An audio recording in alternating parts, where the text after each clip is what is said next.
Assalamualaikum warahmatullahi wabarakatuh. Kali ini kita akan membahas mengenai titrasi iodometri ya. Jadi masih tentang soal KSN yang keluar tahun 2022 yang online ya. Jadi sekarang kita tentang pembahasan titrasi iodometri. Kalau di tingkat SMA kan cuma tahu titrasi itu tentang asam basa ya. Jadi titrasi itu ada banyak. Ada juga tentang iodometri. Nah, pastinya kalau iodometri pasti akan menghasilkan iodin ya nanti. Nah, di sini kita baca dulu soalnya. Konsentrasi ion Cu2+ di dalam larutan dapat ditentukan dengan titrasi iodometri. Pada titrasi iodometri, larutan tiosulfat dibakukan dengan larutan standar dikromat. Dari pembakuan larutan Na2S2O3 diperoleh konsentrasi larutan Na2S2O3 sebesar 0,1021 molar ya. Ini untuk penentuan tembaga dalam sampel sebanyak 0,6300 gram sampel tembaga dilarutkan ke dalam labu takar 100 ml. Kemudian 25 ml larutan ini dipipet dan ditambah 10 ml larutan KI 10% dan 5 ml H2SO4 2 molar. Cu2+ akan mengalami reduksi menjadi CuI dan imin akan teroksidasi menjadi I2. Selanjutnya, campuran tersebut dititrasi dengan larutan Na2S2O3 yang telah dibakukan. Di dalam labu titrasi sampai warna coklat I2 hampir hilang, kemudian ditambahkan 2 ml larutan amilum 0,2%. Titrasi dilakukan sampai terlihat endapan putih susu dan titrasi dilakukan duplo. Dari titrasi diperoleh volume titrasi 1 dan 2 berturut-turut 22,4 dan 22,6 ml. Ion tiosulfat akan bereaksi dengan I2 membentuk S4O62- dan imin. Kadar Cu2+ dalam sampel adalah ditanya ya. Jadi ini soalnya panjang ya. Jadi harus dibaca pelan-pelan kembali. Kadang-kadang harus dibaca 2 atau 3 kali supaya paham ya. Jadi ini kita buat dulu gambarannya. Yang pertama itu dibilang sini kan titrasi iodometri ya, menentukan ion Cu2+ ya. Titrasi ini adalah titrasi iodometri. Ya. Kemudian sama seperti titrasi yang lain, jadi dia ada yang di buret, ya, ada juga yang di labu Erlenmeyernya ya. Jadi sini yang di buretnya itu adalah si tiosulfat ini, dan yang di labu Erlenmeyernya itu adalah si sampel, yaitu si tembaga tadi gitu. Nah, kemudian dari titrasi ini tuh nanti akan menghasilkan si iodin. Nah, kenapa bisa menghasilkan iodin? Karena kan tadi kan ditambahkan dengan Ki. Ya, kita gambarkan aja supaya mudah. Jadi di sini itu ada Na2S2O3 dikatakan besar ini ya, ada 0,1021 molar. Ada 0,1021 molar. Kemudian juga dikatakan itu di tembaga yang dalam sampel ada sebanyak 0,633 gram. Jadi ada Cu ya. Cu dalam sampel itu adalah 0,6300 gram ya. Nah, kemudian kita gambarkan ini awal mulanya itu si tembaga itu dimasukkan ke dalam labu ya. Ke dalam labu ukur itu ada 0,63 gram Cu. Dalam sampel itu dilarutkan dalam 100 ml air kan. Nah, kemudian dari 100 ml ini itu diambil sebanyak 25 ml ya. Ya, kemudian diambil 25 ml ya. Diambil 25 ml itu dimasukkan ke dalam tabung yang kedua. Nah, ini tabung pertama. Kemudian ini adalah tabung yang kedua. Dimasukkan 25 ml, itu dimasukkan lagi di sini itu ada 5 ml H2SO4. Katanya tadi kan di soal 2 molar ya ini ya. Kemudian setelah dimasukkan 25 ml diambil di pipet, ditambahkan 10 ml Ki 10% dan 5 ml H2SO4 2 molar. Jadi ditambah juga dengan 10 ml Ki 10% ya, Ki KI 10% gitu. Nah, kemudian dikatakan di sini, nah pada tabung yang kedua itu akan terjadi reaksi tuh ya, akan terjadi reaksi yaitu Cu2+ itu akan menjadi CuI ya. Kemudian imin akan teroksidasi menjadi I2 ya gitu. Tapi di sini kan ada katanya 10% ya. Ini untuk pengetahuan aja. Apa sih maksud KI 10% ya? Jadi KI 10% itu artinya adalah ya. Ini artinya KI-nya itu ada 10 gram dalam 100 mili pelarut. Dalam 100 atau 100 gram pelarut ya, atau 100 gram pelarut.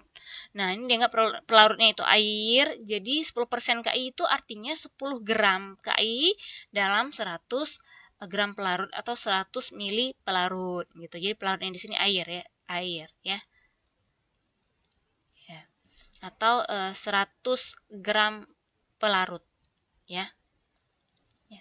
Jadi dikatakan di sini itu hanya ada 10 mili KI 10%. Nih, gimana seandainya ada hanya 10 mili KI 10%? Itu artinya KI-nya hanya ada sebanyak 10% dikali dari 10 gram tadi. 10 gram itu hanya ada 1 gram saja ya. Jadi hanya dimasukkan 1 gram KI ke dalam si tabung kedua ini. Nah, jadi ada larutan KI 10% itu itu artinya ada 100 mili pelarut dimasukkan 10 gram KI, itu dianggap 10% ya. Kemudian diambil hanya 10 mili dari 10% itu. Di KI 10%, jadinya hanya ada 1 gram KI di situ ya. Dalam tabung 2 ini. Nah, itu pengetahuannya kalau misalnya ada KI 10% seperti ini. Ya, gitu ya. Jadi kalau misal mau cari mol KI, kalau kita misal mau cari mol KI itu dengan cara gram per mr. Jadi gramnya ada 1 gram tadi, 1 gram KI per mr-nya itu 166. Ya, jadi ada 1 gram per 166 mol ya. Gitu. Kalau misalnya kita mau cari gitu. Nah, kemudian di sini kan dibilang ketika dimasukkan dalam tabung 2 ini terjadi reaksi ya. Ini adalah reaksi redoks. Jadi Cu2+ ditambah dengan I min menjadi, nah katanya Cu2+ ini itu akan jadi CuI dan si imin itu akan menjadi I2 ya. Di soal ya dikatakan nih Cu2+ akan mengalami reduksi menjadi CuI, imin akan teroksidasi menjadi I2 gitu.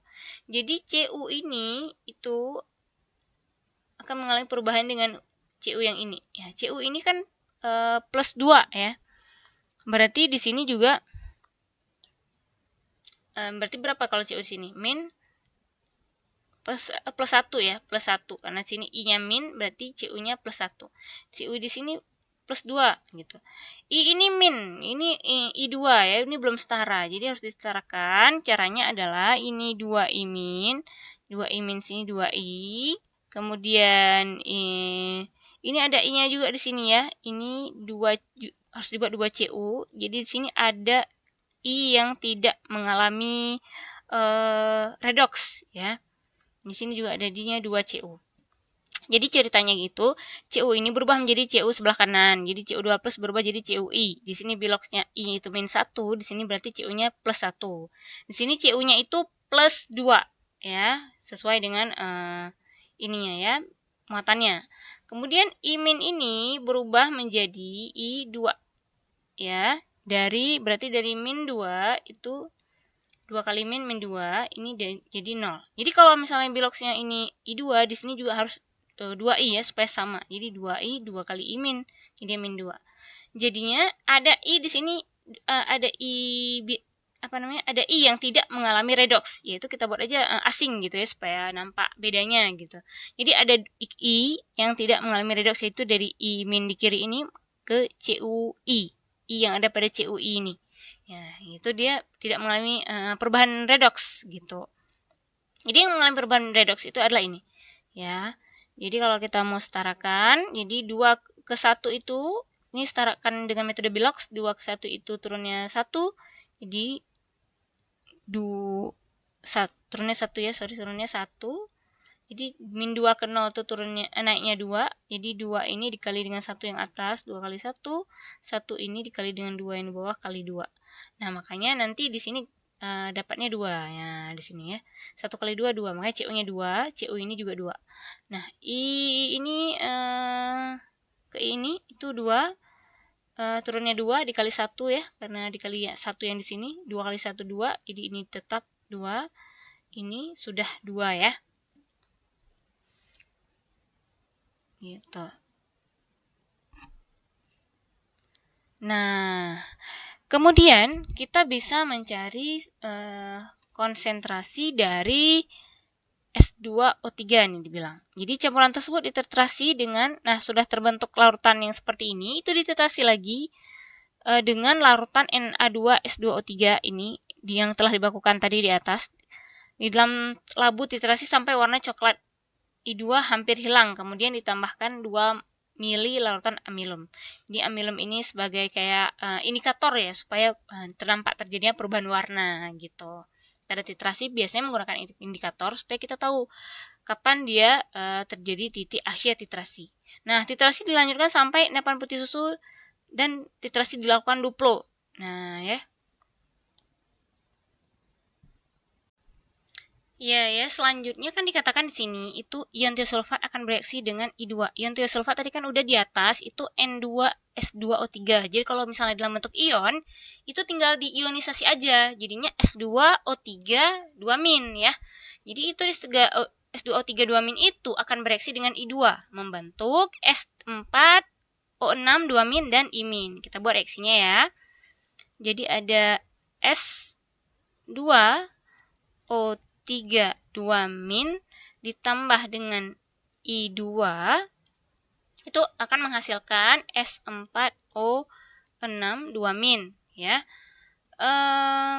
Ditambah dengan I-. Nah, sama kita tentukan dulu biloxnya ini. Biloxnya siapa sih yang mengalami perubahan misalnya? Oh, kalau tidak bisa juga nih, misalnya ini kita setarakan aja 2 I-, jadinya ini S-nya 4 ya. Ini O-nya 3, ini dikali 2 supaya setara ya. Udah dikali 2. Udah setara. Nah, kalau udah setara, ini bisa kita cari dari sini nih. Ini Na2S2O3 katanya 0,1021 molar. Ya. Tadi di soalnya kan ada direksikan titrasi duplo. Titrasi duplo itu artinya titrasinya dilakukan 2 kali. Jadi kan alat titrasi itu kayak gini ya. Nah, ini kan. Ini buretnya, ini statifnya ya. Ini statif itu dia menggantungkan si buretnya. Nah, di sini ada keran untuk kita putar. Nah, di sini adalah labu Erlenmeyer-nya. Ya. Di labu Erlenmeyer-nya itu ada CU. CU tadi CU2 sampel 2+, di sini itu adalah S2O3 2- tadi. Ya, si tiosulfat yang udah dibakukan di atas sini, itu di bawahnya tuh ada sampel CU tadi, CU2+ tadi yang ditambahkan Ki, yang ditambahkan H2SO4, kemudian dititrasi, ya kan? Nah, kemudian kan dia akan menghasilkan si S2O3 2- tambah I2 menghasilkan S4O6 2- tambah 2 I-. Nah, jadi si S2O3 ini dibakukan, dia konsentrasinya 1021 dan dilakukan titrasi duplo. Artinya titrasi ini dilakukan 2 kali dengan cara yang sama, dilakukan 2 kali. Ternyata reaksi yang pertama itu menghabiskan tiosulfat sebanyak 22,4 mili. Dan titrasi yang kedua itu ternyata menghabiskan si tiosulfat sebanyak 22,6 mili. Jadi ini kalau dirata-ratakan itu sebanyak 22,5 mili ya. Ya, kita ambil volume rata-rata itu artinya sebanyak 22,5 mili kan. Karena kan 22,4 ditambah 22,6 itu dibagi 2, itu dapatnya 22,5 mili ya. Nah, jadi kita ambil aja volume itu 22,5 mili gitu. Jadi ini terbilang titrasi yang sangat bagus ya, karena selisihnya itu kecil banget. Nah, jadi kita langsung aja kita cari si mol dari si tiosulfat S2O3 2-. Rumusnya apa? M dikali V ya. M-nya itu 0,1021 molar dikali dengan volume 22,5 mili. Ya, M kali V sama dengan berapa dapat ini? Sekitar 2,29 mol ya. Nah, jadi ada 2,29 mol Ini untuk sitiosulfat. Sitiosulfat ini dia punya konsentrasinya koefisiennya 2. Jadi kalau I2 yang punya koefisien 1 berapa nih? Jadi mol I2 adalah jadi 1/2. Jadi 1/2 dikali 2,29 mol. Dapatnya adalah berapa? 1,145 ya. Milimol. Oh ya, ini milimol karena ini kan mililiter ya. Ini mililiter, jadi ini milimol ya. Kita udah dapat nih mol dari I2 ya, sekian. Ya, tapi sebelum ini kan ada persamaan reaksi sebelumnya ya. Persamaan reaksi sebelumnya yaitu 2CU2+ itu kan ditambah dengan 2-imin. 2-imin menjadi ini ada I2 lagi yang tidak teroksidasi ditambah dengan 2-imin yang tidak mengalami redoks menjadi 2CuI ditambah I2 gitu. Oke. Nah, di sini kan dapat mol si I2 itu 1,145. Jadi sama, di sini juga harganya akan sama gitu. Jadi sama-sama dapat 1,145 gitu. Dah. Jadi karena sudah dapat I2, jadi kan kita bisa tentukan tuh Cu-nya berapa. Jadi kalau koefisiennya 1 di sini 1,45 milimol ya, milimol. Jadi kalau 2 berapa? Tinggal dikali 2 aja ya. Jadi mol Cu2+ adalah 2/1 ya, 2 koefisien 2 per koefisien 1 di sini dikali dengan 1,145 sama dengan balik lagi ke awal kan 2,29 milimol. Ya, udah dapat ya. Nah, tapi ini kan tadi ketika ini itu dapat 2,29 milimol ini waktu ditabung kedua. Ya, dicek lagi, dimundurin lagi kalau lupa videonya di tabung kedua. Nah, tabung kedua itu Cu yang diambil itu 25 mili dari tabung pertama. Ya. Jadi nggak usah bingung-bingung. Kalau bingung dimundurkan lagi videonya nanti bisa. Jadi Cu ini ketika dia itu pada tabung kedua. Gini ya, tabung kedua. Jadi pada tabung pertama tinggal dikali 4. Kenapa dikali 4? Jadi kan tabung kedua itu kan diambil 1/4-nya gitu dari tabung pertama ya kan. 1/4 dari tabung pertama diambil. Jadi kalau misal kita mau tahu Cu2+ pada tabung 1 ya. Pada tabung 1 itu tinggal dikali 4 karena tabung kedua itu diambil 1/4 dari tabung pertama ya kan. 25 mili itu kan 1/4 dari 100 mili kan. Jadi kalau kita mau tahu tabung pertama, itu tinggal dikali 4. 2,29 dikali 4 sama dengan dapatnya berapa? 9,16 milimol ya, gitu. Jadi kalau kita misal mau tahu massa dari Cu2+ adalah jadi mol dikali AR-nya ya. Mol dikali AR berarti 9,16 dikali AR Cu itu 56 ya. 56 sama dengan 0,58. Baru sih 0,58 miligram ya. Nah, sebelum ini kan ini miligram dulu ya karena kan milimol. Jadi kalau miligramnya itu 581,16. Nah, ini miligram. Jadi kalau misal mau gram berarti dibagi 1000 dapatnya 0,58 gram. Ya, gitu. Jadi nanti setelah ini tinggal dicari persentasenya. Setelah dapat masanya kan 0,58 gram kan tadi dapatnya. Jadi kita bisa cari kadar si Cu, kadar Cu2+ dalam sampel sekarang ya, dalam sampel. Caranya massa Cu2+ per massa sampel. Massa sampel kemudian dikali 100% ya. Jadi kita cari di atas sini aja. Jadi sama dengan massa Cu yang kita dapat tadi 0,58 gram dibagi massa sampel. Dimana massa sampel ini di soalnya tadi ya, di awalnya dibilang itu untuk penentuan tembaga dalam sampel sebanyak 0,63 gram sampel ya. Jadi ada 0,63 gram sampel. Di sini ada 0,63 gram sampel dikali dengan 100% ya, karena jawabannya kan dalam persen. Jadi dapatnya ini adalah berapa? 0,9206 ya, dikali dengan 100% sama dengan 92,06% ya. Ini mendekati yang mana itu jawabannya? Yang C ya. Jadi mendekati yang C.